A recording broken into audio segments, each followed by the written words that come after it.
Perfect. Excellent. All right, welcome to Wednesday Night Slides number 90. Um, got two big trips in this program. Um, uh, Suddenly I wound up with like four major trips in a row. And this is the first two, the other two are still to come. Um, Started off with going down to Chattanooga to chase 4501, which you see here. Then came Summer Rail. And then it, when I thought the end of my summer was clear, Spencer popped up, the big 250th U.S. anniversary diesel event down in Spencer. And then after that, Steamtown decided they wanted to do not two, but three night photo sessions this year over Labor Day weekend. So that pretty much shot my entire August into September. But anyhow, we're going to start with the second trip first. We're going to start with the trip to Summer Rail first.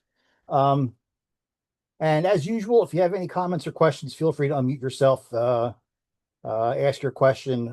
No problem on my part. For Summer Rail, I started off on August 6th. I went out with former Railfan magazine associate editor George Fletcher. I picked him up in Wilmington, Delaware. He rode Amtrak down from Long Island.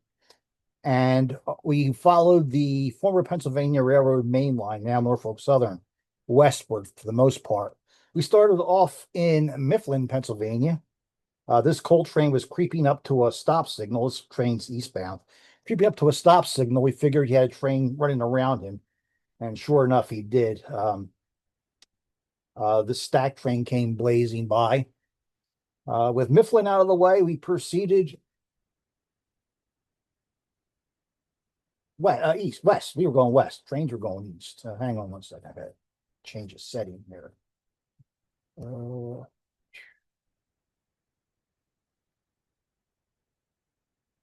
Make my life easier later on. There we go. And we wound up in Mattawanna, which is halfway between Lewistown and Mount Union, and getting out to Western Pennsylvania. Got the stack train going east. Continuing along, we heard on the radio a train somewhere around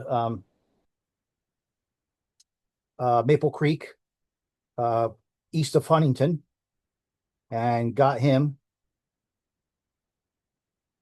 And then we stopped in Huntington. Um, got this westbound auto rack train. We were there on the day after Amtrak opened up their brand new station in Huntington. That's the new station there. And so, sure enough, the Pennsylvanian was due through going west.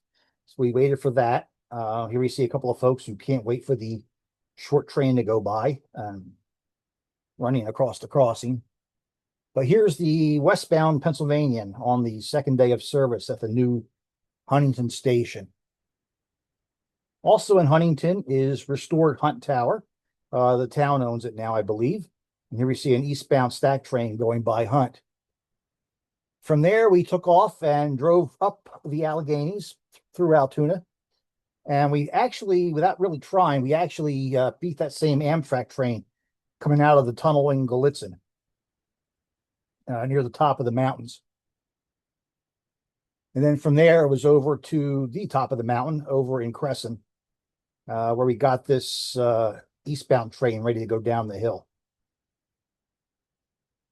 On the rear of that eastbound train was a set of helper units for the steep descent.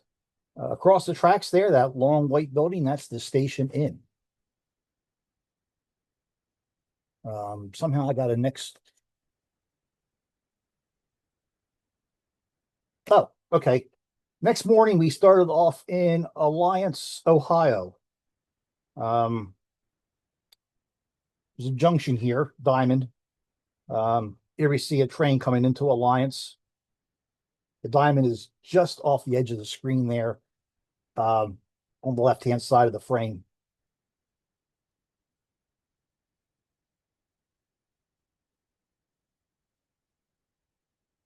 Another auto rack train coming through. This sign here is at the station in Alliance. They got also have a new station. I thought this was a bit unusual because Amtrak has combined its Capital Limited with one of the Florida trains, and it is now known as the Floridian, which is supposed to be temporary. So I've got a picture of this sign here because I'm not sure how many signs there are for the Floridian anywhere and how long this sign will be in effect for. Eventually, the Capital Limited will come back to this route. It's been, I don't know, 2 years now. It's been a while, Yeah, and the station's not new. That's been there for many years. So has it? It's all construction there now, and are they doing you something up there? you can't park anywhere near the station. You got this pretty long walk down to the platform. They've always that's NS maintenance way base. Yeah, well, there's a new station down beyond the maintenance building now. Yeah, that's been there for years. That's been there. Okay. That long walk's been like that. Okay. Caught this train. I forget exactly where we were. Heard him on the scanner though, and we beat him. We had stopped in uh Lodi. Didn't get stuck there, but we stopped in Lodi, and we were heading further west, and heard this train on the scanner and caught him. Track on overhead is an abandoned railroad. No, it's not. There's actually track on it. I take that back. Um, Is this Tower Woods? it is. Yeah, that would be ABC Railway. That's a local short line that's own subsidiary Wheeling. That's Yes, and old. the tower is right there. It's been restored or being restored. Hiking trail goes by here now. Um, Unfortunately, the tower sits back from the tracks, and there's a lot of trees in the way. But maybe in the wintertime when the leaves are down, there might be an angle. There Uh, is. because in this shot here, the tower is off to the left, on the higher elevation, up in the trees there. Yep. Yeah, in the wintertime when the trees are gone, you can also get ABC uh, train with the tower in the background as well. Excellent. From there, we got almost to Marion, and we stumbled upon a train sitting on the main line, heading west, with the switches line for the siding going east. And here's the eastbound train that the westbound was waiting for. He would go into the siding. Once he was clear, the westbound train came out of the siding. And then this is Friday night in Marion. The slideshows are going on. Marion has AC tower has been restored. There are three lines that all intersect here with diamonds. Busy, busy place. Here we see a CSX train going east on the former Erie. The tracks I'm standing on are former Pennsy. And then on the other side of the station, um, parallel to the Pennsy, is the former Chesapeake and Ohio. Here we see a train going geographically north on the former Pennsy. Got a restore caboose there as well. This is from the steps of AC Tower, and also from the steps of AC Tower. Train had DPUs on the back. Here they are pushing and going away. Another train coming down. And there's the AC Tower, and just off to its left-hand edge of the picture there is Marion Union Station. Following day was Summer Rail in the Palace Theater in Marion. This is the official presenters photo. It's all the folks who showed programs during the day. The theater puts on a real nice job, including putting Summer Rail up on the marquee. And then after the official group photo is done, it's always a tradition for all the presenters to rub producer Dave Worsey's head for good luck. So there's the good luck photo. So Summer Rail happened on Saturday. I didn't take any photos Saturday night at the tower, just sat around and talked with folks. Sunday morning got up and I finally broke out my new drone. I got a DJI Mini 5 Pro. I've only test flown it before this. Finally got it up and shot some trains. Um, Here we see a train with UP power on Norfolk Southern going by the tower, heading geographically south. Other end of the train had a DPU. And then I quickly learned that the new drone has a heck of a shutter lag on it. You push the button, and it's probably a half a second before the camera on the drone actually fires. And of course, I learned that the hard way on the next train when the train scooted off the bottom edge of the frame.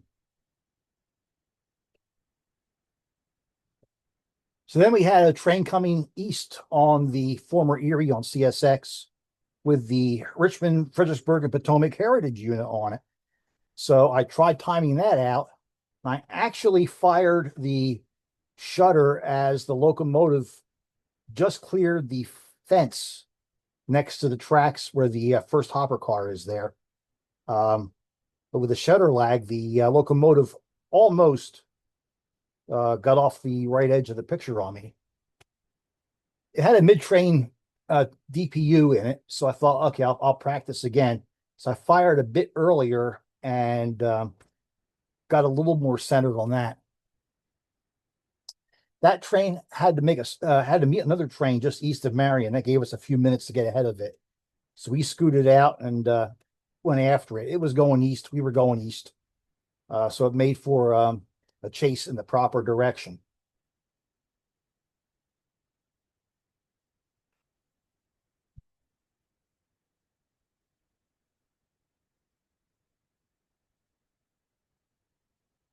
And then we got it again at Galleon.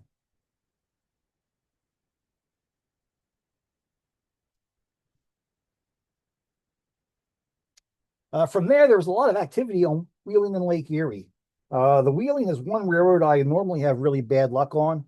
It's got these really sharp painted uh, black and orange units inspired by the Rio Grande. Um, Whenever I do find the Wheeling, it's usually got like an ugly blue leaser leading the train, but there were like 3 Wheeling trains out there. So we went after the first one and caught up with it in Massillon, and it had one of the orange locomotives on the point. We stopped to work the yard here for quite a while. See, So that's Medina. that's right, Medina. Thank you. And then, so we heard the second train was out near Spencer. So we yelled around and got him at Spencer with 2 black units on the point.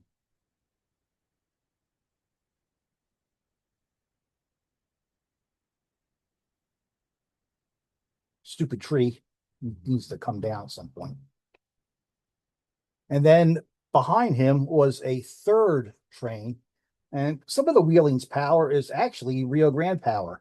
Here we see a Rio Grande tunnel motor leading a train eastward.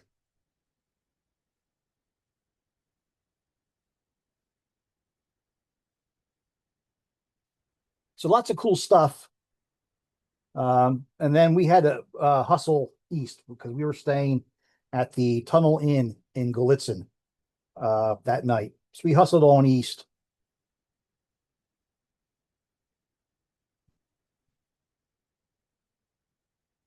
And next morning we got up, went up to Lilly, got the eastbound Pennsylvanian coming in.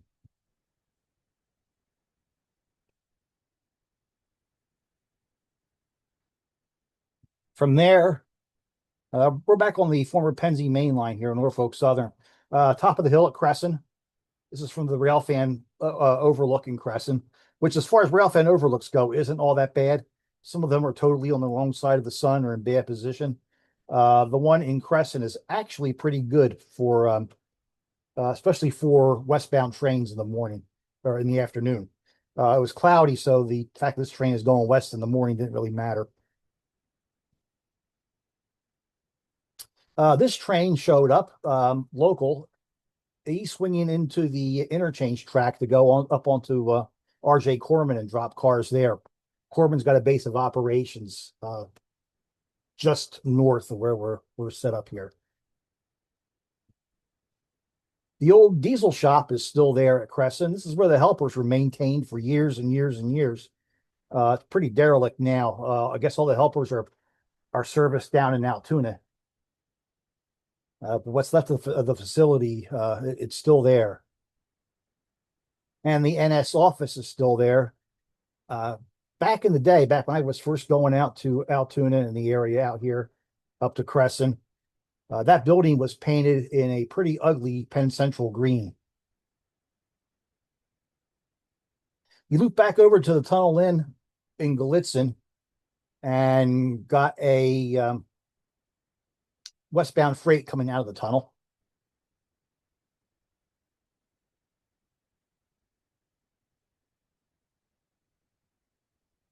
And then there's a new rail fan spot that's on some of the maps that show local rail fan attractions out there.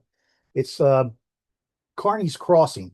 It's pretty much just a grade crossing, about halfway between Crescent and Lilly.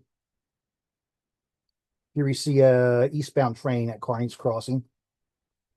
And then from there to the overlook at Cassandra. This is actually a pretty cool place to watch trains, although this big deep cut here makes shadows problematic on sunny days. Here we see a eastbound train. We're now on the west slope, so he's grinding uphill here through the rock slide fences. And on the rear end, he had a distributed power units. Actually, they're manned helpers. You can tell they're manned helpers because they have besides having an engineer in the cab, they also have the silver boxes they're mounting on the front walkway now. Another train came up and it had one of the locomotives NS is painting for different cities on the system. This here is lettered for Chicago. They have the maroon front third with the normal NS black on the final 2/3 of the unit.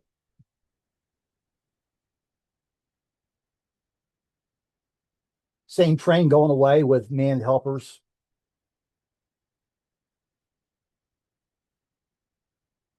It's fairly busy here. Here we see another westbound train.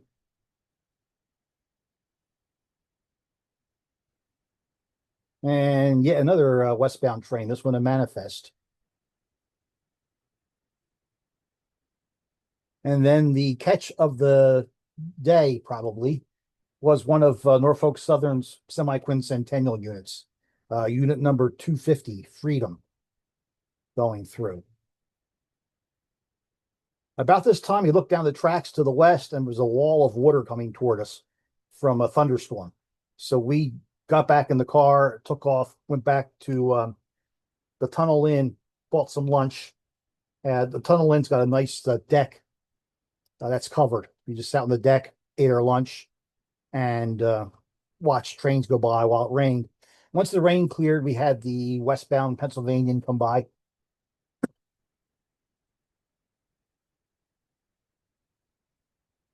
This is back at Kearney's Crossing. Westbound train. The bridge in the background is the new US 22 bridge. And then I needed some practice flying the drone, so I shot the next train with a drone. Back to the Tunnel Inn for the evening. They have spotlights set up. You can turn on and off when a train comes. So we watch trains here. Here we see a set of manned helpers pushing a train from right to left through Gallitzin. Next morning, George had to get on Amtrak in Altoona to go back home. So we started off in Altoona on the 17th Street Bridge, Alto Tower.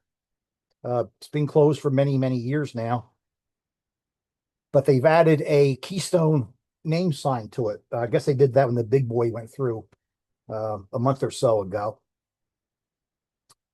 Alto is kind of semi-preserved. The Railroaders Memorial Museum wants it. Their plan, the plan they want is to move it intact from here to the museum about a half a mile away. Unfortunately, between termites and the weather and just general deterioration, the longer they wait, the harder that option is to do. MO tower up in Crescent. They wanted to move that at one point. But like Alto, it had the deterioration and termite problem. And when they went to lift it, it just crumbled. Plan B would be to take off a lot of the exterior ornamentation off the tower and put it onto a replica tower constructed on the museum grounds. Anyhow, while we were there, this train came by, the same units we saw the day before, heading up to Corman up in Crescent.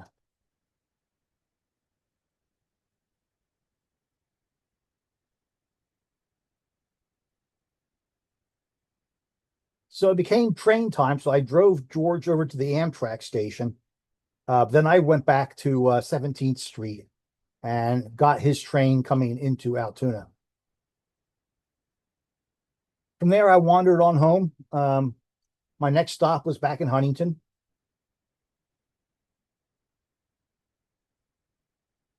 And then I stopped again in Port Royal. Got this eastbound train. The bridge over the locomotive there, that's fairly new. There was a crumbling concrete span there for years and years and years. That has finally been replaced. Another eastbound came through. And the last train of that trip was the Pennsylvanian going west. From there, I went home.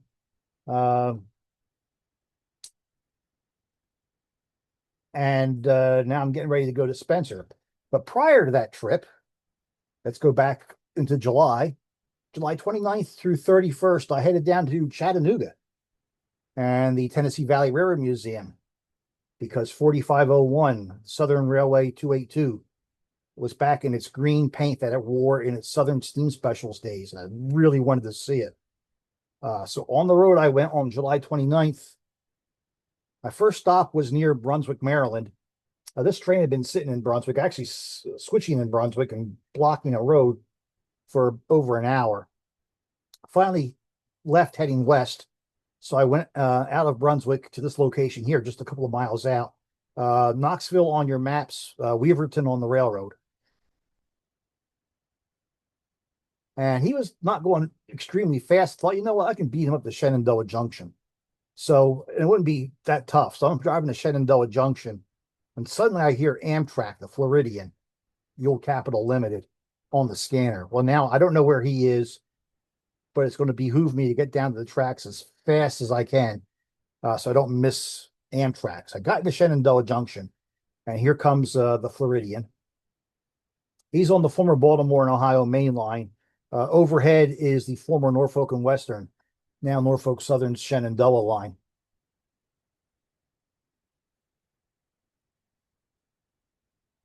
So he went through, and then a few minutes later, the train I'd been chasing came up.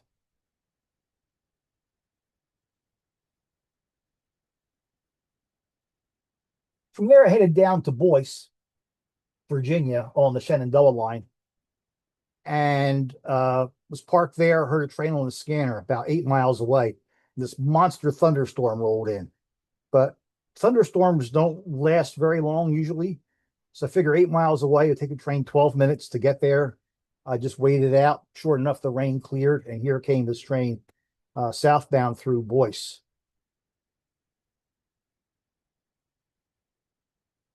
The station on the right has been preserved. It now houses a railway post office museum of some sorts. I've never been inside of it. Not really sure what's there. So now I'm just meandering south. Not far from Boyce is the town of White Post, Virginia. And what would you find in a town named White Post? Why, you would find a white post. Right in the middle of town is this marker. It's been set up. It was to direct folks to a duke's estate at one time, back in the 1700s. I'm sure the post has been replaced several times in the interim, but that's how the town got its name. Also of interest in White Post, though, is this old Sinclair station.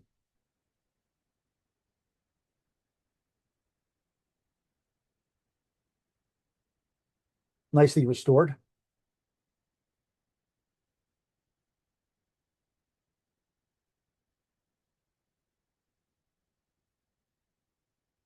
The top globes do light up at night, and the old style gallons indicator. From there, I wanted to get down to Roanoke by sunset, and I went up to Mill Mountain, one of my favorite places in Roanoke, to get the Mill Mountain Star.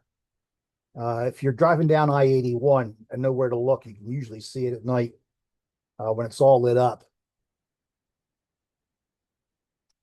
Largest man-made star in the U.S., if not the world.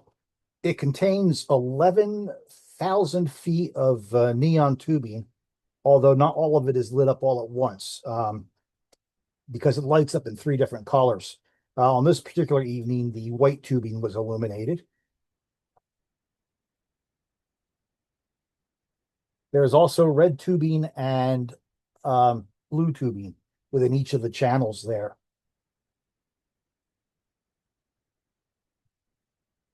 This is my second attempt to get sunset from Mill Mountain. And once again, for the second time, sunset was pretty much a dud. Here's downtown Roanoke. The Wachovia building is the tall building at left center. Just to its right, you can see the Hotel Roanoke down in there, formerly owned by the Norfolk and Western.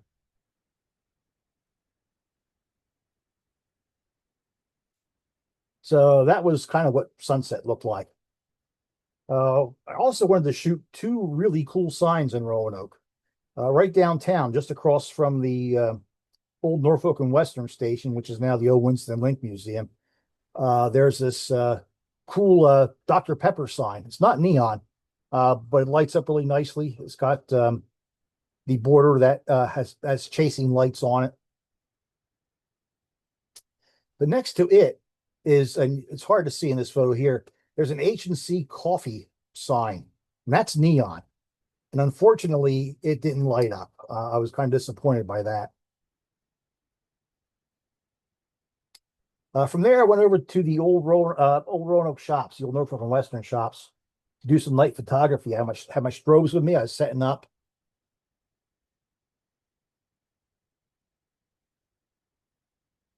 And this train showed up before I got my strobe set coming from downtown Roanoke. So I just cranked up the ISO and fired. I got the strobe set, got this train coming past the shops. Amtrak was coming in, and I was ready for that. The problem with night photography sometimes is there are unintended consequences when you set up the strobes and how they and where they fire. And when Amtrak showed up, I managed to get a telephone pole shadow right down the middle of the Amtrak unit. So that really didn't work out very well. So I'm fiddling with the lights. Another train comes in behind Amtrak. When I getting things worked out, this was the rear units on that same train. Fortunately, with Amtrak in Roanoke, you get a mulligan because Amtrak has to back out of the Roanoke station. That's its terminus. It backs out of the Roanoke station, back through here again to clear a signal that's behind me in this shot here. Then once he clears that signal, he changes tracks and goes to where they store the Amtrak train overnight. So I got a mulligan with Amtrak, and on the second attempt, I did a little bit better as he came through. And then a freight behind him. Next morning, I started off on Christiansburg Mountain near Roanoke. Got this train near Elliston. But my primary goal was on the other side of Roanoke, on the east side of town. I wanted to get Amtrak off the Blue Ridge Parkway. So I got out to the Blue Ridge Parkway. This train showed up going west first.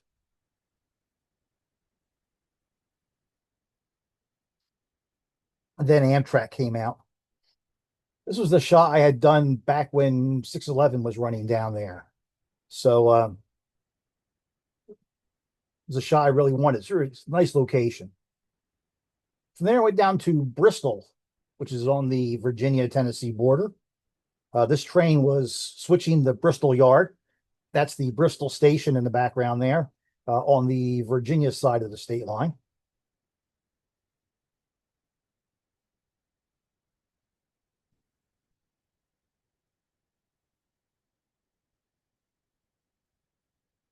Here he is switching.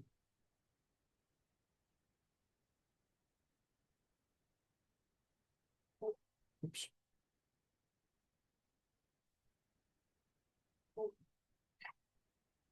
And then finally he came out. This is a shot I was trying to get. This is from the middle of State Street, Virginia on the right, Tennessee on the left. Obviously, I'm on the other side of the sign, the back side of the sign. Um, and my plan was to come back here on the way back from Chattanooga and do some night shots here. You'll see in a minute that didn't work out. From here, I hustled down to Chattanooga. When I got down there, Tennessee Valley Railroad Museum's dinner train was out. So I got it coming past the Chattanooga National Cemetery. Leading the train is a locomotive from the Tennessee, Alabama, and Georgia, the tag. In the left side, left center of the screen there, you'll see the monument with the 440 on top of it. That's a monument to Andrews Raiders. James J. Andrews and some of his co-conspirators are buried there. You'll see more of that in a little bit.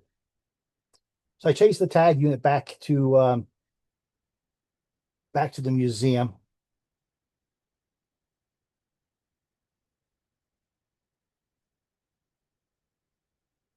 And then that evening, 4501 was out for a night photo session in conjunction with the National Model Railroad Association's convention being held there. The reason I was down here is because usually 4501 only runs one trip a weekend. It's not every weekend, it's just certain weekends. But on this particular weekend, it was running a NMRA convention special on Thursday and one of its regular runs on Saturday. So two for the price of one. So I went down there. And plus, as an added bonus, was the NMRA night photo session.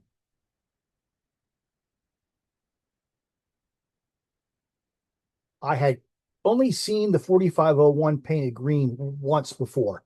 Back in 1985, I chased it from Richmond to Keysville, Virginia. It was something I had missed. And to be honest, when all the events for this summer came out, I was actually a little more excited to see the 4501 painted green than I was to see the big boy in the East, but don't tell anybody that. They did a variety of scenes at the museum at the East Chattanooga shops.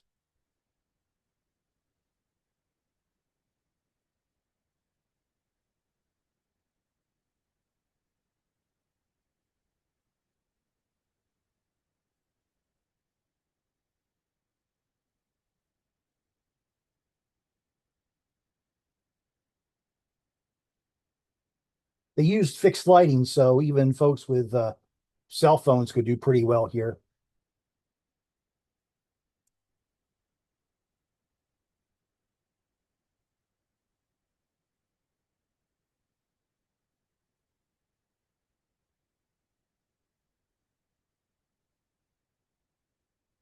And they staged a few things, such as these two working with an Alamite gun on the rods, shooting the rods on the 4501.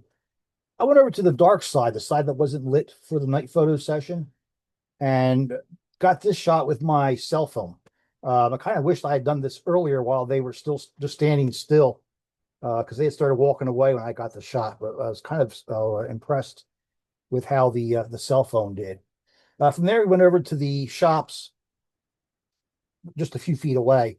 They had Southern E8 6914 out. It was wearing a banner, a facsimile of a banner that it wore during the bicentennial 50 years ago. And a Southern Railway truck and some Southern Railway paraphernalia.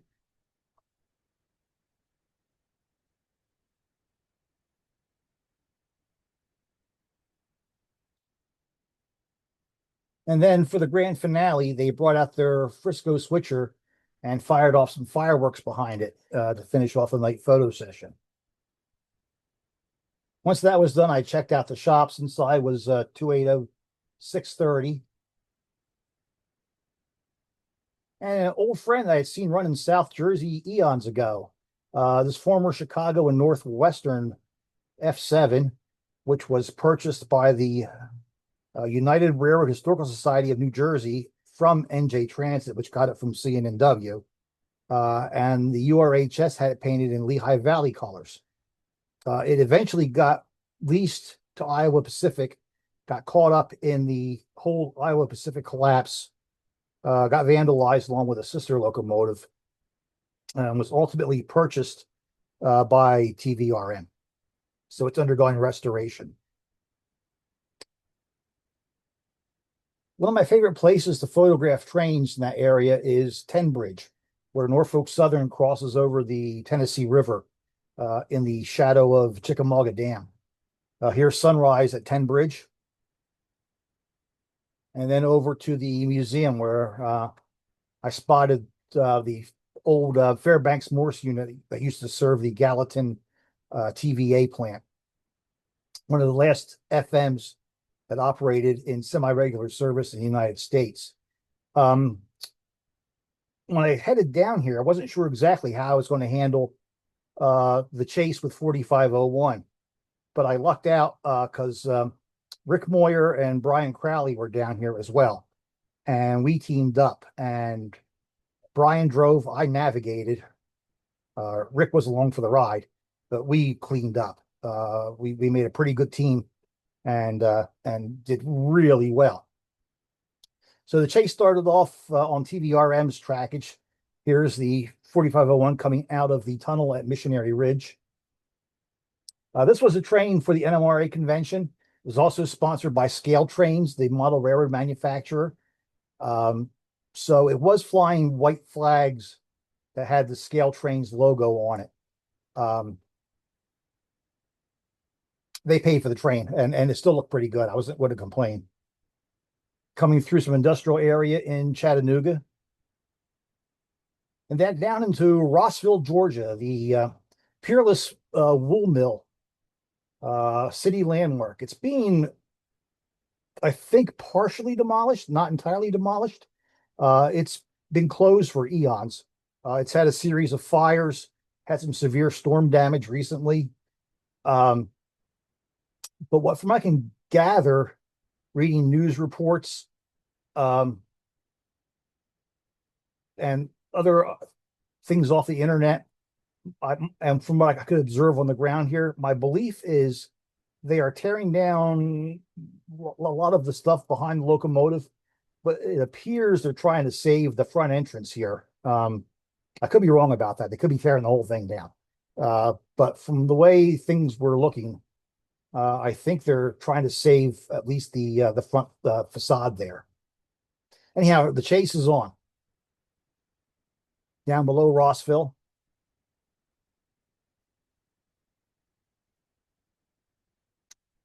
This is in Chickamauga, just north of Chickamauga.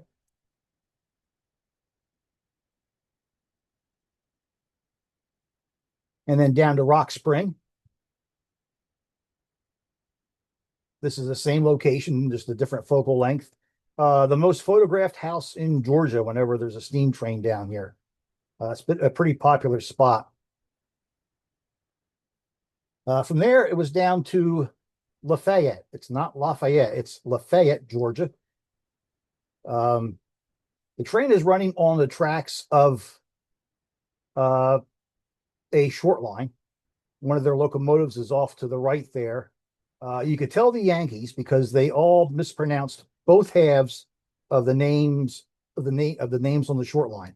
The short line is the Chattooga and Chickamauga, and most Yankees are calling it the Chattanooga, which is wrong, and Chickamauga, which is also wrong. And this shot here was just screaming for some cleanup work. So I this is the only shot in the program where I actually did some cleanup work. Got rid of some of the more offending items. You folks are the only people that will ever see this.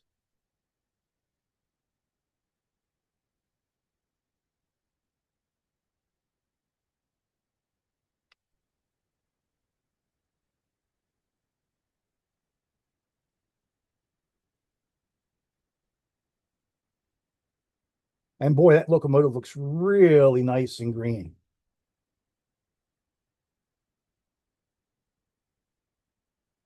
Coming into Tryon, it crosses over the Chattooga River.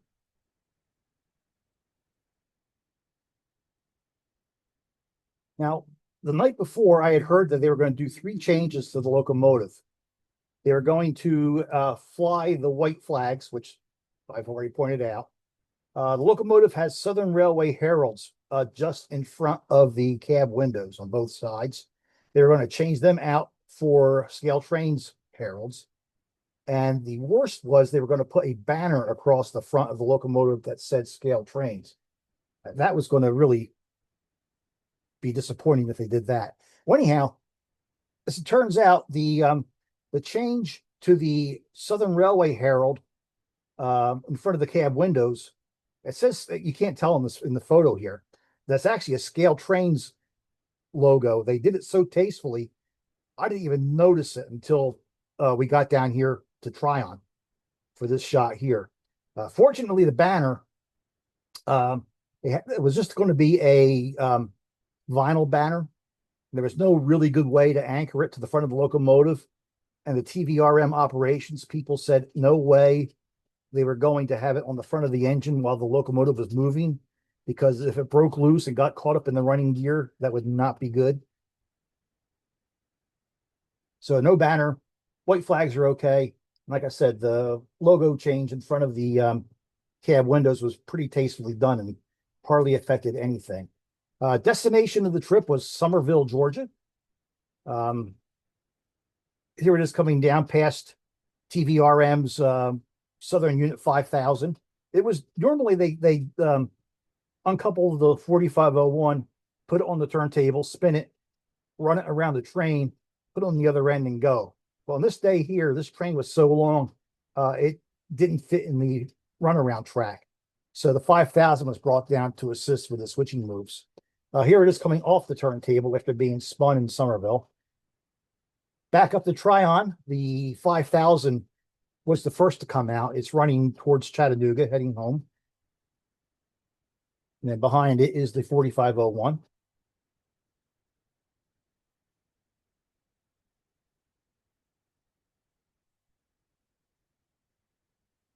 Let me kind of just pick things off as we went along. The train came to a stop not long after this. Apparently, an air conditioning unit on one of the cars was overheating, so they stopped. We heard them on the radio stops. We drove into a pretty nondescript grade crossing. But when you accelerated away from there, it was probably the best smoke we had all day.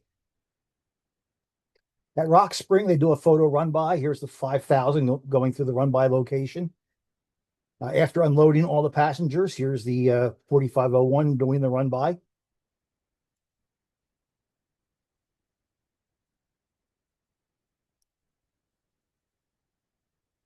Looks really good in green. I'm usually a purist, and I always said I liked it better in its basic freight black. But if they left it green for a while, I wouldn't complain, really. It looks really good. We see all the folks from the NMRA convention at the photo run by spot. Not really knowing where to get it going north, I messaged Kevin Gillum for some suggestions, and he came up with a real good one on the south side of Rossville. 5000 came through first. With the 5000 out there, it made it easy to know where the train was at any time, because the 5000 was calling off each milepost as it passed, so the 4501 would know where it was.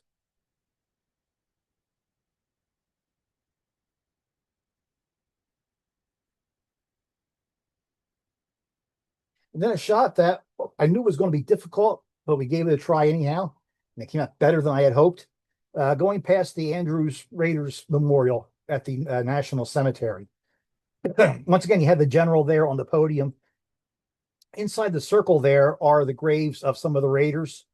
Uh, James J. Andrews is the headstone on the far right inside the circle.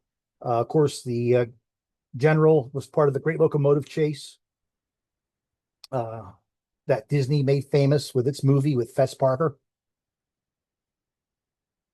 This is a tough shot to get because Holtzclaw Avenue is out there between the monument and the train. It's a fairly busy road, but no cars showed up while the train went by, which was good. So with the chase out of the way and some daylight left, I poked around Chattanooga and found, yes, a Muffler Man. This is a Paul Bunyan Muffler Man. He's at a go-kart track in Chattanooga. Most of the Bunyans had a beanie on their heads. This guy is hatless. Instead of an axe, he's got a what's left of a tire and a wrench.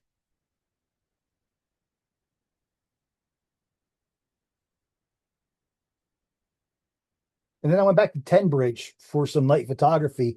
I wanted to use my strobes and try to get something. So I set up. This train went north first. I needed a southbound. This train went north and then came to a stop and just sat on the bridge for hours, blocked the entire shot. His distributed power units kind of stopped here. So I did some stuff with them. But very, very late, he started moving north. And I had to settle for a shot of his tail end going away. Then it was like 1 in the morning, time to pack it in. Now, I had said I had planned to be down in Chattanooga and chase the trip on the Saturday as well, after the Thursday chase. The forecast for Saturday was cloudy with thunderstorms, and the chase on Thursday with Brian and Rick had gone so well. There was absolutely no way I could top it. I had hit every single shot I wanted to get in gorgeous sunlight. Anything I did on Saturday would be the same locations in worse light or worse locations, also in bad light. So I decided to head for home early. So Friday morning, I got up, went back to Ten Bridge for sunrise.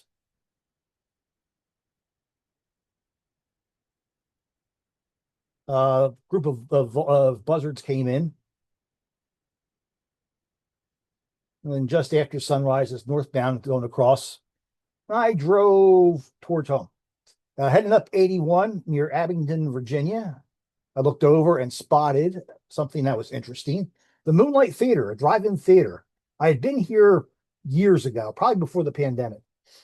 And the theater then was shut down and in disrepair. Obviously, it's been restored since, which is really good. Um,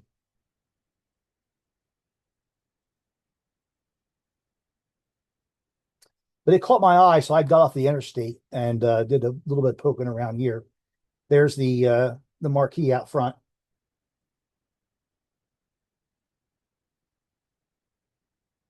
Next stop was in Pulaski. They got a bicentennial caboose sitting there. And I listened to the radio, hoping to hear a train come. We're back on the ex-Norfolk and Western Shenandoah line station in Pulaski, but nothing was on the radio. So I continued driving north, got up to Newmarket, and something that always fascinated me as a kid was the Endless Caverns sign across the valley. Endless Caverns is in the trees there somewhere. But they have what they had always touted as being the world's largest billboard. It's not really a billboard, it's more like the Hollywood sign, freestanding letters. But being it's across the valley, it's often hard to photograph because of haze. But if in the afternoon from the south end of the northbound rest area at Newmarket off I-81, it makes for a pretty good view of it. Then one last stop right at sunset was Dinosaur Land near Stevens City, Virginia. This is someplace I need to get to when it's open. It's one of those places that was one of the roadside attractions back in the day. And then as tastes changed, This kind of thing fell out of favor, but now it's back into favor again because all this retro stuff is getting cool again. Someday I will get back down here again and actually go inside. They say that they have 50 dinosaurs in there somewhere. Um, this is probably be worth a stop at some point to go in and check things out. After leaving Dinosaur Land, I just headed for home. That's going to wrap things up for this program. Next program is on September 30th. Uh, that is actually about 6 weeks away. This program is a week early. September has 5 Wednesdays in it. This will be on the 5th Wednesday, the last Wednesday in September. So 6 weeks from now, I could really use the break. Between now and then, I got the big shindig at Spencer, North Carolina coming up. Got Steamtown night photo sessions. There's a night photo event on the Western Maryland Scenic. So there's going to be plenty to show come September 30th. That's going to do it for tonight. I'm going to sign off for the folks who are catching this on the replay on YouTube. Stand